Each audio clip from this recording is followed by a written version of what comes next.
Dentro del contenido para este día tenemos el proceso como método de conocimiento, ¿verdad?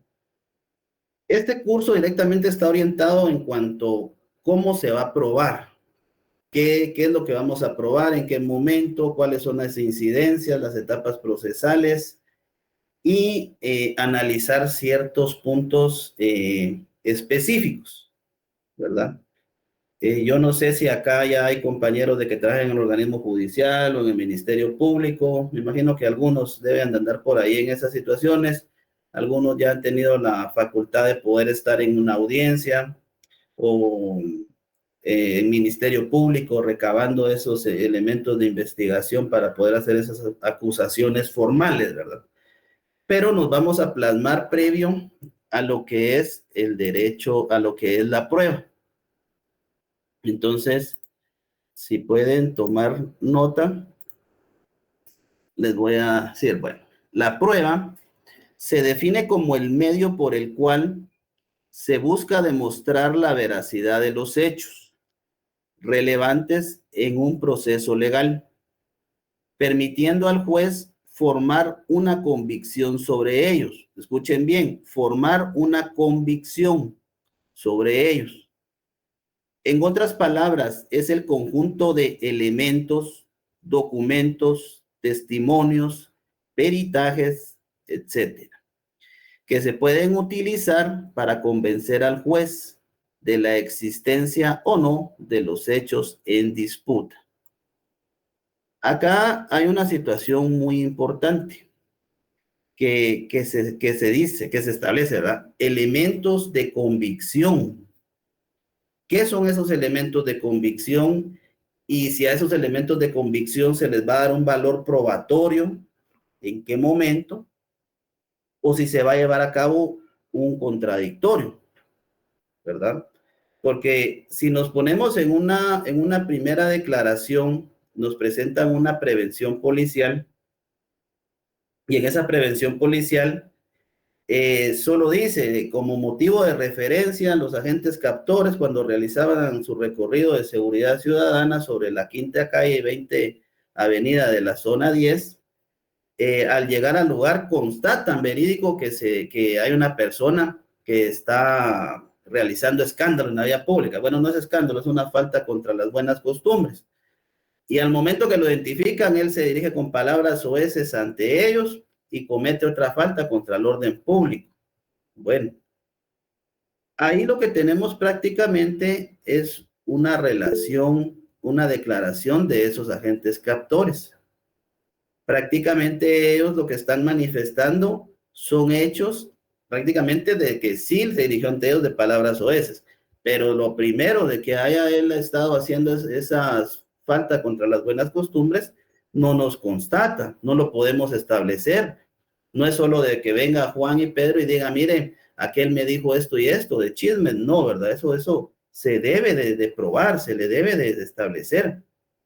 Entonces, ¿cómo vamos a hacer ver eso ante un juez? ¿Verdad? Porque el juez definitivamente, él agarra la prevención y la eleva. Dice, bueno, señor tal y tal, usted ahora estaba haciendo esa acción que se tipifica como una falta, ¿verdad? Una falta contra las buenas costumbres y una falta contra el orden público. Pero en esta audiencia no están los agentes captores. Entonces, ¿qué hacemos ahí como abogados?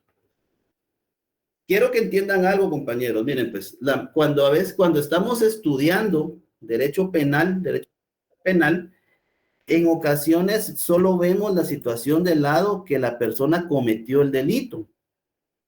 Y a veces nuestra mente se queda un tanto como enfrascada y no sabemos cómo defender. No tenemos esas herramientas de decir, bueno, pudo haber sido de esta manera, pudo haber sido de la otra, o lo están inculpando, se están violentando esas garantías constitucionales. Y entonces aquí es donde entra esa constitución, ¿verdad? Porque, ¿qué es lo que establece el artículo 6, compañeros? Si alguien lo tiene ahí de su constitución política. Sí, licenciado. Sí, ¿Sí, lo tengo. compañero? Artículo 6, la Constitución Política de la República de Guatemala. Detención legal. Ninguna persona puede ser detenida o presa sino por causa de delito o falta, y en virtud de orden librada con apego a la ley por autoridad judicial competente. Se exceptúan los casos de flagrante delito o falta. Los detenidos deberán ser puestos a disposición de la autoridad judicial competente en un plazo que no exceda de 6 horas y no podrán quedar sujetos a ninguna otra autoridad. Perdón, previo. Oigan bien, compañeros, en un plazo que no exceda de 6 horas, ahí hay un plazo. Ahí hay un plazo. Ese plazo lo vamos a ver a qué se refiere. Siga, compañera, gracias. El funcionario o agente de la autoridad que infrinja lo dispuesto en este artículo será sancionado conforme a la ley y los tribunales de oficio iniciarán el proceso correspondiente. Gracias, compañera. Le vamos a dar la palabra a Lindsay Alinan. Compañera, por favor. Y luego a Vinicio Guzmán. Levantó la mano Lindsay. Compañera. Si no, compañero Vinicio. Muchas gracias, licenciado. Buenas tardes. Buenas tardes, compañeros. Compañeros. Pues acá lo que yo entiendo es que de las 6 horas, es que los agentes captores tienen ese tiempo para ponerlo a disposición del juzgado, que en este caso el juzgado de turno, ¿verdad, Lic? Gracias, compañero. Bueno, sí, efectivamente el compañero tiene razón. Hay un plazo en cuanto que los agentes captores pueden tener ellos el control de esa persona de que fue detenida, siempre y cuando de que esa detención tiene que ser legal, ¿verdad? Porque si es una detención ilegal y lo podemos comprobar ante un juez que está haciendo a esa persona detenida ilegalmente, vamos a invocar este artículo. Vamos a decir, señor juez, aquí hay una detención ilegal. ¿Por qué? Porque no se cumplen los requisitos establecidos en el artículo 6 de la Constitución Política de la República de Guatemala. ¿Por qué? Porque acá dice, se exceptúan los casos de flagrante delito o falta. ¿Qué quiere decir flagrante? Cuando te agarran con las manos en la masa.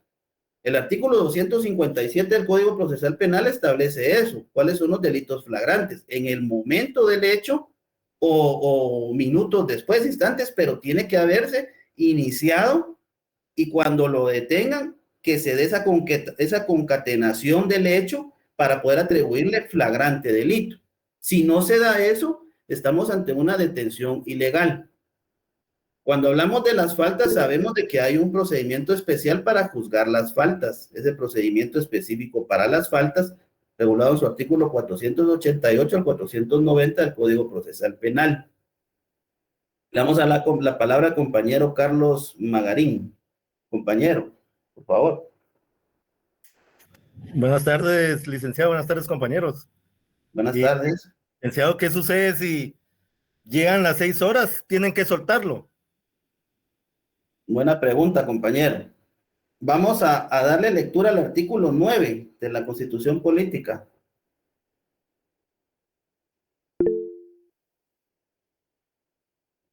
¿Lo leo yo?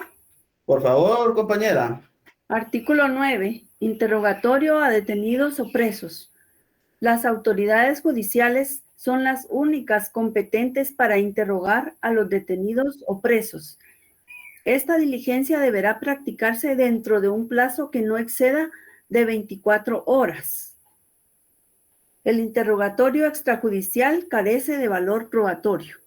Ojo, compañeros. Ahí hay dos situaciones importantes. Las autoridades judiciales son las únicas competentes para interrogar. ¿Ustedes creen de que es posible que los medios de comunicación realicen un interrogatorio previo a que sea puesto a disposición de juez competente? No, licenciado. No, licenciado. No, ¿verdad? No. Entonces, ¿qué pasa ahí? Se violentan las garantías constitucionales, su derecho de defensa, que es primordialísimo, ¿verdad? Igual el artículo 14, la presunción de inocencia, porque toda persona es inocente hasta que no se le compruebe, hasta que no ha sido vencido. ¿En dónde? En un juicio, ¿verdad? Entonces, ahí hay muchas herramientas para que ustedes vean, y a la hora de una audiencia, señor juez, aquí se violentaron las garantías procesales constitucionales, señor juez, no lo pusieron en el plazo procesal ante autoridad competente. Y aquí está la respuesta para el compañero Carlos que nos preguntaba. ¿Qué pasa si pasa más de las 6 horas con autoridad competente? Definitivamente no es que lo vayan a dejar libre, porque definitivamente ya hay una comisión de un hecho delictivo. Entonces, definitivamente esa prevención se debe de hacer ver, y también si hay personas de que estén saliendo, que sean dañadas, también hay que resarcirle el daño, ¿verdad? Porque recordemos que toda persona que comete una acción ilegal que está tipificada en la norma penal tiene una sanción reprochable, ¿verdad? Entonces, al menos yo lo que haría, bueno, la policía se le fue la onda, ¿va? Perdón, y ya van 9 horas que lo tienen ahí en la comisaría y no lo pasan con el juez. Al momento que ustedes vean eso, mire, voy a plantear que una exhibición personal, ¿verdad? ¿Por qué? Porque definitivamente se le están violentando los derechos. Hay vejámenes. Está detenido en contra de su voluntad. Y esos son los principios fundamentales de que debemos de tener en cuenta también para poder plantear una exhibición personal. Porque lo que hace esto es directamente hacer valer esas garantías y que se restituyan los derechos de la persona. Y en primer lugar, la libertad, ¿verdad? Pero ¿quién lo va a resolver? Un juez, ¿verdad? No la policía, lo va a resolver un juez. Entonces, el plazo de 24 horas, si le restamos las 6 horas que la policía lo va a tener detenido, tendrían 18 horas para que el juez lo escuche. ¿Ya? O sea, no serían 24 horas más 6 horas de la policía. El plazo es establecido 24 horas. En ese plazo es el plazo legal para que un juez lo escuche. Entonces, vamos a hacer el caso. Me detienen hoy, me detienen ahorita a las 6 de la tarde. A las 6 de la tarde porque iba en estado de ebriedad. Bueno, en la prevención policial va a establecer la hora, ¿verdad? Va a establecer la hora, el tiempo, modo y lugar. Entonces, dígame alguien, ¿a qué horas me deben de poner a disposición del juez competente de turno? Antes de las 12 horas de la noche, ¿verdad? De las 24, que se cumplan las 24 horas del día. Va, pongámosle que me detuvieron a las 6 de la tarde. 6, 7, 8, 9, 10, 11, 12, exactamente. A las 12 de la noche prácticamente me tendrían que tener ya en el juzgado para que el juez designe a qué horas va a llevar mi audiencia y resolver mi situación jurídica, ¿verdad? Comprendemos eso de vamos a dar la palabra a Maribel. Compañera. Licenciado, buenas noches. Sí, ahí me queda una duda. O sea, son 6 horas, pero el plazo para la exhibición son 24. Entonces, realmente son 18 horas las que tienen para ponerme a disposición si solicito una exhibición. ¿Es así? ¿Sí comprendí? Va, miren pues. La situación es de la siguiente forma. Miren pues.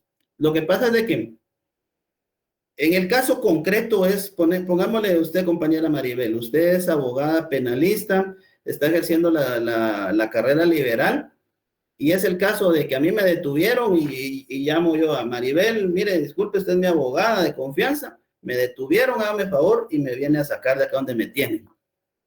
Y usted me va a preguntar, mire, ¿y dónde fue eso? Yo le doy la indicación de mi llamada que tengo para comunicarme, ¿no? Y cuando usted va a ver, ya pasaron más de las 6 horas. Y me tienen ahí todavía en carceletas, en la comisaría, ¿verdad? Y usted, como es abogada de las pilas, va a decir, mire, Lica, aquí se violentaron las garantías. Le voy a plantear una exhibición personal y que venga juez acá y que lo dejen libre porque ya se están pasando de lo que no es, ¿verdad? Entonces, uno de abogado es el que tiene que observar ese plazo para poder hacerlo valer en el momento. Porque si esperamos a que cuando ya esté ante juez competente, el juez va a decir, mire, pero pasó esto, lo trajeron, y alguna situación les va a decir. Entonces, esas estrategias son las que nosotros tenemos que tener como abogados penalistas, de hacerlas valer en su momento oportuno. ¿Ya? Gracias. Entonces, partiendo de eso, sí, 6 horas nada más con la policía, y después de las 6 horas tenemos 18 horas para que nos escuche un juez. 18 más 6, 24 horas. Listo. Gracias. Compañera Elizabeth y después a Valerie. Buenas noches, licenciado. Buenas tardes, perdón. Licenciado, ¿qué sucede cuando, por ejemplo, en un caso que somos particulares, ¿verdad? Todavía no somos abogados colegiados, pero se da la situación de que tienen a una persona detenida la policía, ¿verdad? Por determinado tiempo y no lo han llevado ni siquiera a tribunales. A mí me pasó en cierta ocasión, ya habían pasado más de las 6 horas que tenían esta persona y no la habían llevado a tribunales porque estaban, por ejemplo, están esperando de que otra persona saliera del hospital. ¿Qué tan cierto es eso de que el tiempo empieza a correr hasta que ellos entran a tribunales? Vean, mire pues, recordemos de que, mire pues, las garantías constitucionales son las que vamos a hacer valer acá, y eso es lo que necesito que ustedes tengan muy presente. Ustedes se tienen que saber su constitución muy, muy bien, en cuanto si van a ser abogados penalistas, ¿va? Sus artículos fundamentales, ¿verdad?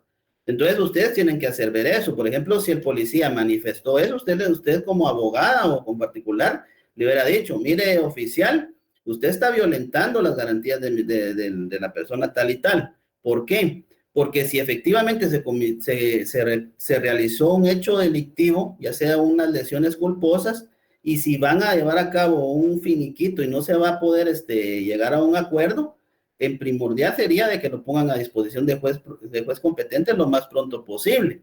Una, porque las lesiones culposas tienen medidas sustitutivas y él puede recobrar su libertad a través de medidas sustitutivas y durante el proceso poder llegar a un acuerdo conciliatorio con la persona que resultó lesionada, siempre y cuando que él sí haya tenido la culpa también, ¿verdad? Pero eso lo vamos a ver, la clasificación de los delitos, delitos culposos y delitos dolosos, ¿verdad? Que hay una clasificación ahí directamente.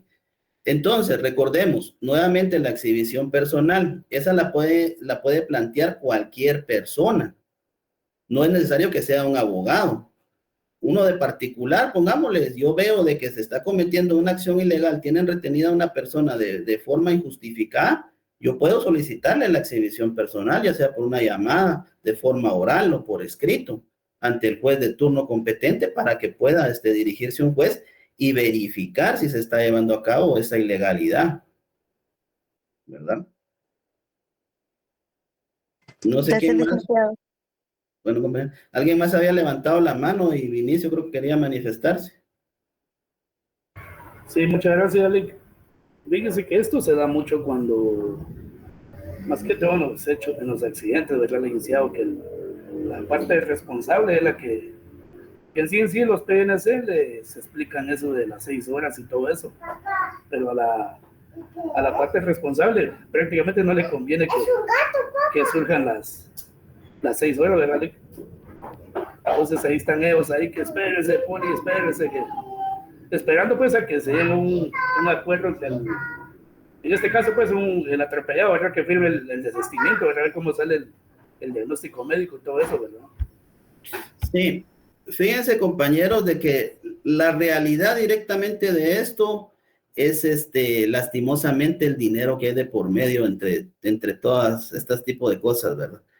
Lastimosamente los agentes de la policía ya están de acuerdo a veces con abogados y ellos les dicen, mire, ya voy para allá, voy a redactar una acta de arresto domiciliario para que ahí mismo le den medidas de una vez y que no lo lleven a carceletas. Definitivamente es estrategia, ¿verdad? No les quito, ¿verdad? O sea, ¿quién no va a buscar que su cliente no vaya a ir a una carceleta o que lo vayan a poner a disposición del juez, ¿verdad? Mejor que se programe la audiencia y que ya lo citen y que vaya con su abogado de confianza y esclarecer su situación jurídica. Esa es directamente la situación, de que directamente en tipo de lesiones culposas, si cumple con los requisitos establecidos, por ejemplo, en el artículo 264 del Código Procesal Penal, establece, ¿verdad? Directamente cuáles son los requisitos que se deben de tener para poder gozar de un arresto domiciliario, ¿verdad? Que la persona no se haya dado a la fuga, ¿verdad? Ojo con esto, compañeros, es muy importante para su ejercicio profesional, que no se dé a la fuga, que tenga sus documentos en orden, su licencia vigente, ¿verdad? que preste el auxilio directamente a la persona en resguardo de la vida y la integridad física. El artículo de la Constitución 2, el 3 establece el derecho a la vida. Entonces, directamente uno debe también hacer acopio de esas situaciones, ¿verdad? Y otra situación es que no esté en estado de embriaguez, ¿verdad? Esos son los requisitos directamente para que le puedan faccionar un acta de arresto domiciliario. Y con eso definitivamente ya le dan su beneficio. Y ya le van a dar para que vaya a su audiencia posterior y solvente su situación jurídica, ¿verdad? Sí, compañera Doris. Gracias, licenciado. Buenas noches. Sí, fíjese que me sucedió un caso parecido. La persona que atropelló fue a mi sobrino que lo atropelló y ella lo atropelló y se metió a un taller. Metió el carro ahí y no salió. Entonces, al final de tanto, ella ahí se quedó encerrada, no auxilió a mi sobrino. Mi sobrino se fue al hospital y terminaron desestimando el caso. Llegó la policía y todo y desestimaron el caso. Entonces hay situaciones en las que uno no entiende y justamente lo que usted decía, que de repente pues hay acuerdos entre policías antes de que esto se eleve, ¿verdad? Porque al final nunca entendí por qué se desestimó.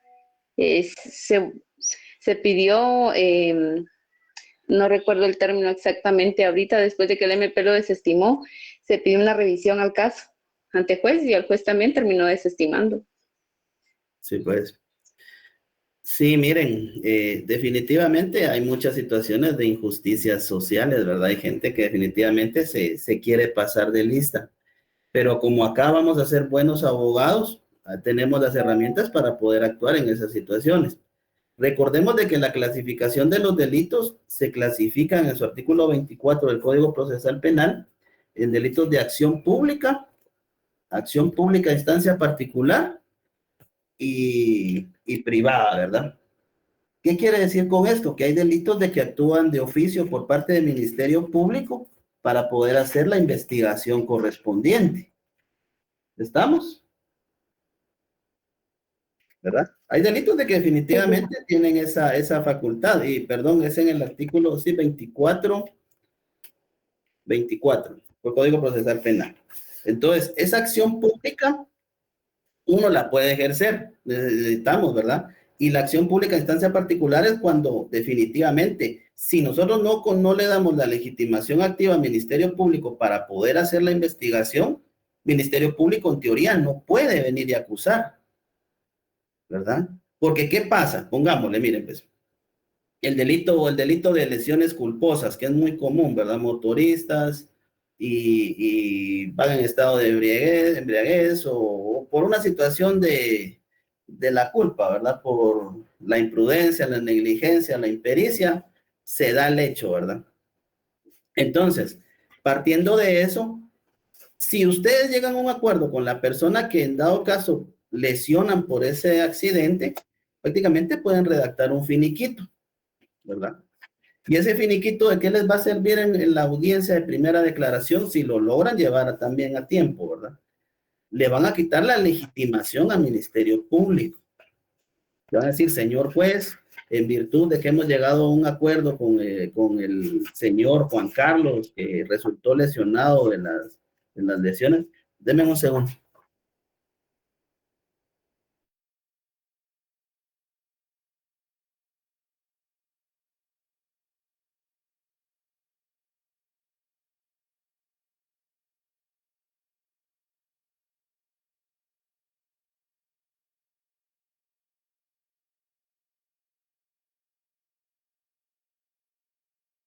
Perdón, compañeros.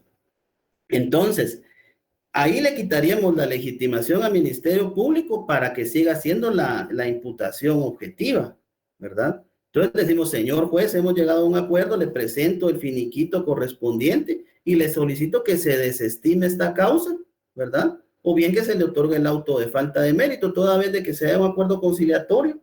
El notario que faccionó el documento tiene fe pública y de viva voz ellos han llegado a ese acuerdo y se ha solventado, ¿verdad? Entonces, esa es también una situación que tenemos que tener muy, muy presente, utilizar las herramientas como tal, ¿verdad? Ahora, en su caso como tal, compañera, que usted me dice de que la persona se ingresó a una vivienda, a un taller, y ya no salió y no pudieron sacarla y no hicieron nada, al menos yo en mi caso le diría, yo presentaría una denuncia formal ante el Ministerio Público por escrito, haciendo ver en tiempo, modo y lugar cómo sucedieron esos hechos, dando las características del vehículo, porque me imagino que hubo más de alguna persona que lo identificó, y si hubieron cámaras por el sector, también solicitaría el resguardo de esas cámaras y la identificación de cada lugar que está ahí para hacerlo ver y que el Ministerio Público haga su investigación correspondiente.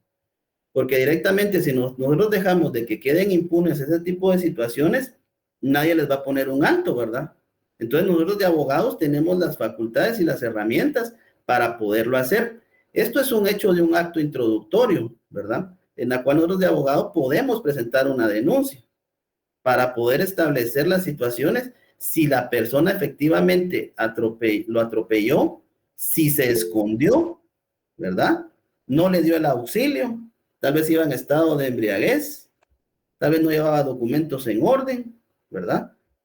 Entonces tenemos que estar nosotros procurando también esos casos, ¿verdad? Y aportar los medios de prueba. Ahí están. ¿Qué vamos a aportar ahí? Medios de prueba. ¿Y cuáles van a ser? Los videos, los testigos, ¿verdad?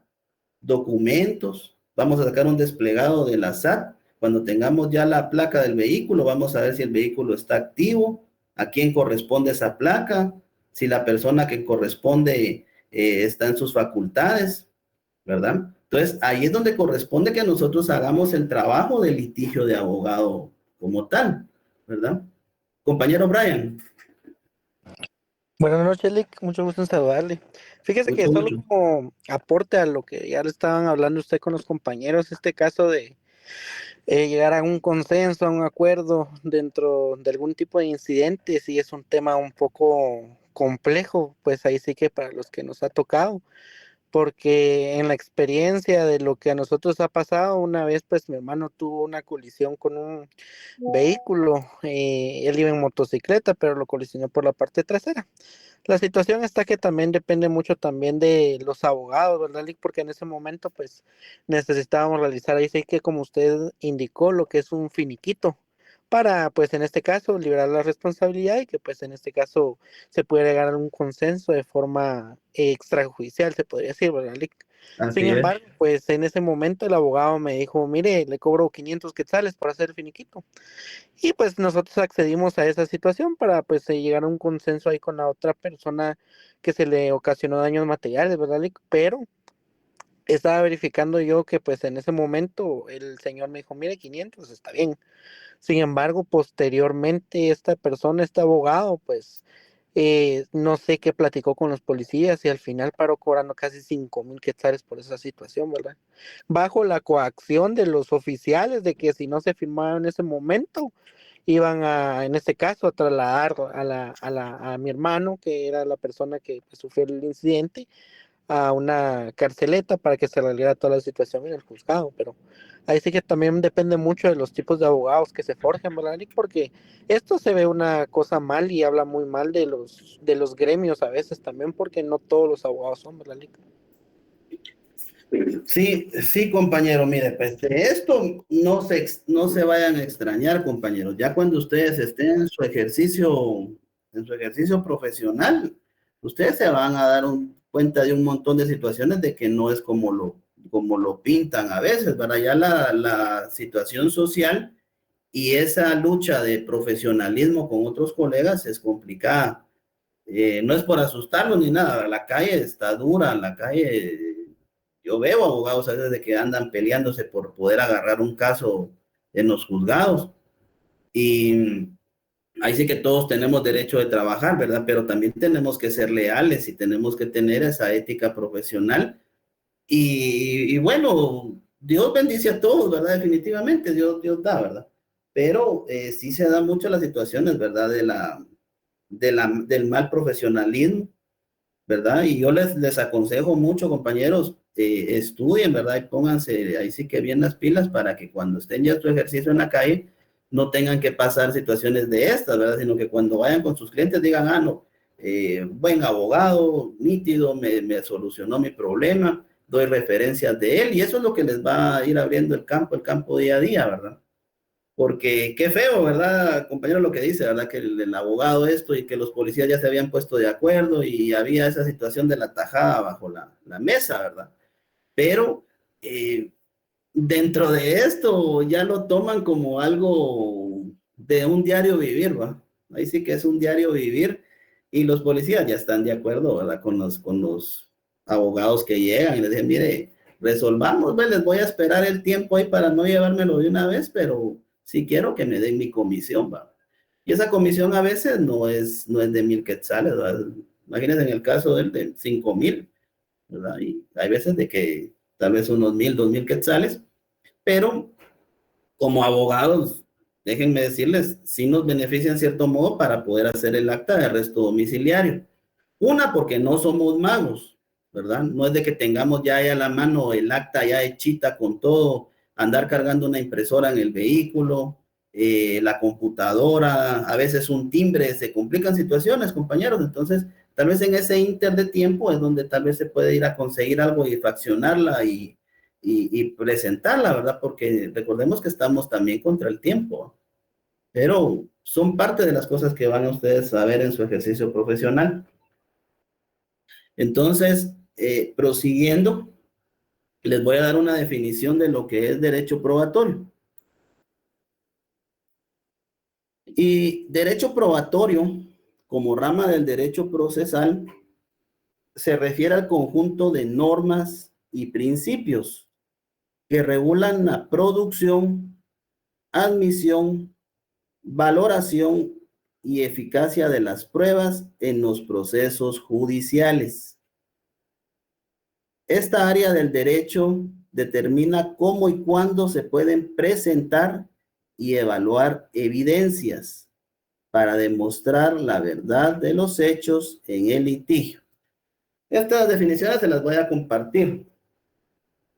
Pero acá en esta definición hay una situación bien importante que quiero que ustedes vean. Miren, pues, en esta área del derecho determina cómo y cuándo se pueden presentar y evaluar evidencias.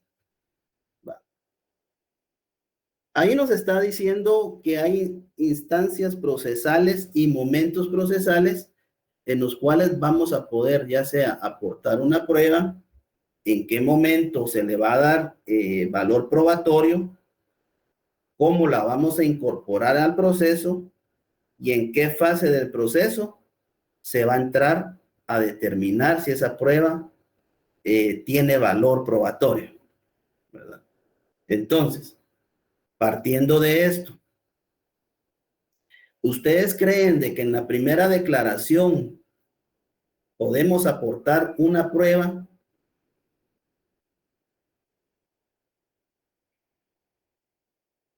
¿Alguien por ahí que se quiera manifestar?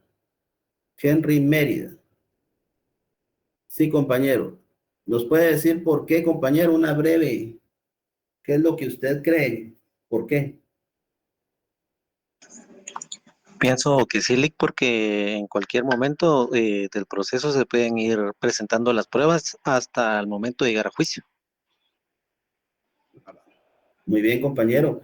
Efectivamente, nosotros podemos aportar prueba, pero no se le puede dar directamente un valor probatorio en esa primera declaración, porque ahí lo que tenemos son elementos de convicción, elementos racionales que pueda desvanecer la presunción de inocencia. En el caso del Ministerio Público, ¿qué es lo que va a ir a hacer? Desvanecer esa presunción de inocencia de nuestro representado, ¿verdad?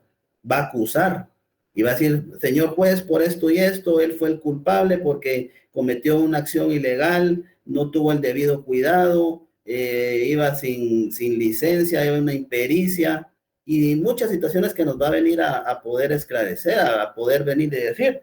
Pero, ¿qué pasa si el Ministerio Público dice, es que mire, no tenía licencia, y ustedes tienen la licencia ahí porque estaba en el carro y la lograron sacar? Dice, señor juez, momento, fiscalía acá directamente está haciendo una acusación y no es objetivo en cuanto al principio del Ministerio Público, que tiene que tener objetividad para poder hacer esa acusación formal o esa imputación de los hechos, porque es una imputación, ¿verdad? ¿Por qué, señor juez? Porque mire, acá está la licencia, que se la aporto para que vea que mi representado sí cumple con los requisitos establecidos para poder manejar el vehículo, el camión, la moto, lo que sea que esté manejando. Aquí está la licencia, mire, señor juez. Entonces ahí le votamos directamente al Ministerio Público de que él no tiene la pericia para manejar, porque sí la tiene, ¿verdad? O viene y dice, mire, señor juez, es que él iba bajo estado de embriaguez, pero señor juez, no está el dictamen pericial. ¿Dónde está el dictamen donde a él le hicieron una prueba de alcoholemia? No hay, ¿verdad? Entonces, nosotros nos tenemos que encargar de eso. ¿Sí, compañera? Jacqueline. Licenciado, perdone que la interrumpa, está interesante la clase, pero fíjese que ya solo nos quedan 4 minutos.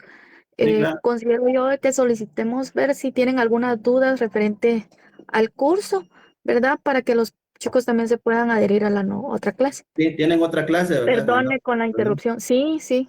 Ah, va. Entonces, compañeros, ¿tienen alguna duda o lo dejamos ahí? Vamos a terminar las clases más o menos unos 8 minutos antes de las 7 para que puedan conectarse y hacer su descanso. 10 minutos antes las vamos a ir terminando. Hoy por ser día, hoy no se va a hoy pasar. por ser día de introducción no se pasa asistencia, porque solo es para introducción del curso y todo. Ah, muy Ya bien. a partir de mañana sí. Gracias. Muy bien, compañeros. Entonces, que tengan una buena noche. Todo les salga Gracias, bien. licenciado. Éxitos. Ahí estamos. Feliz noche, licenciado. Feliz noche. Feliz noche, Lick. Feliz noche. Feliz noche, licenciado. Mucho gusto. Gusto saludarle. Licenciado, feliz noche. Compañeros. Feliz noche, Lick. Adiós, Lick, feliz noche. Feliz noche, licenciado. Feliz noche. Yo creo que nadie tenía duda, ¿verdad? ¿O sí? Yo vi que alguien levantó la mano. Elizabeth, ¿tiene alguna duda? Sí, licenciado, perdón, es que no quería interrumpirle, pero yo entré un poquito atrasada no me podía conectar, mi internet me estaba fallando. Claro. Solo quería saber